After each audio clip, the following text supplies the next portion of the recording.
It's important that educators know their rights and their responsibilities.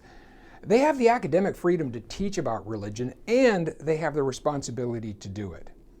Too often, because of misunderstandings of the idea of separation of church and state, educators think that the subject of religion is off limits, especially when it comes to Christianity.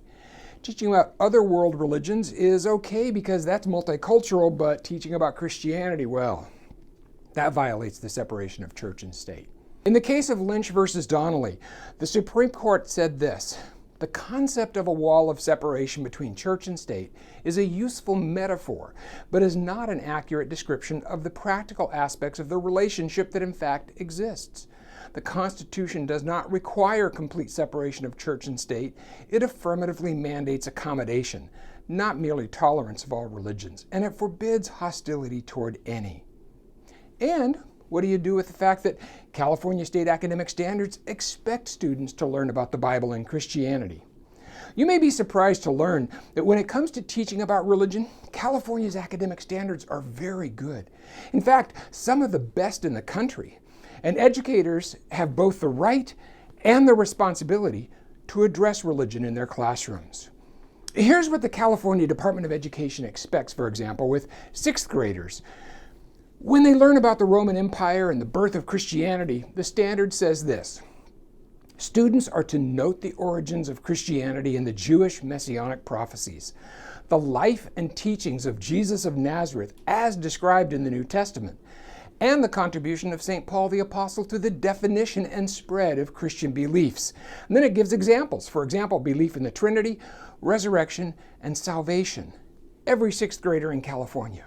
In the seventh grade, the History Social Science Framework, adopted in 2016, recommends this: through selections from biblical literature, students will learn about those teachings of Jesus that advocate compassion, justice, and love for others. He taught that God loved all His creation, regardless of status or circumstance, and that humans should reflect that love in relation with one another. Jesus shared the Jewish belief in one God, but He added the promise of eternal salvation to those who believe in Him as their Savior.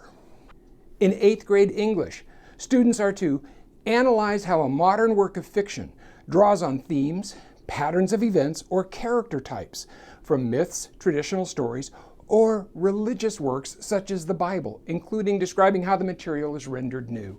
That is, they'd have to actually read Bible stories to know how they're used in literature. In the 11th grade, students are to analyze the similarities and differences between the ideologies of social Darwinism and the social gospel. And then they give the example using biographies of William Graham Sumner, a social Darwinist, Billy Sunday, and D.L. Moody, two evangelists.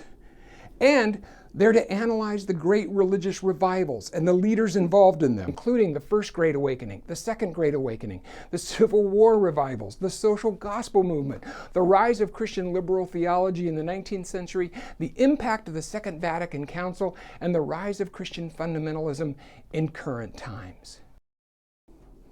Now, you may be thinking, is that even legal?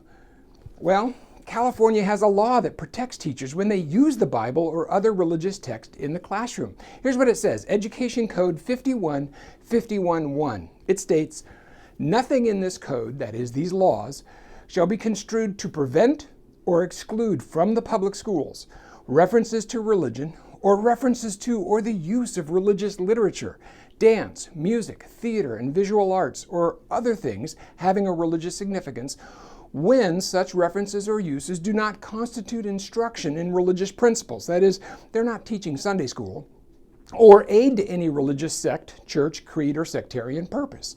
And when such references or uses are incidental to or illustrative of matters properly included in the course of study. And as we've seen, there are a lot of things that students are expected to learn about the Bible and Christianity, and teachers are free to use the Bible to talk about those things. So, now you know. Educators have the academic freedom and the responsibility to teach these things. If you'd like a copy of our research for your state, we'd love to send it to you. Visit gogateways.org/standards. Thank you very much.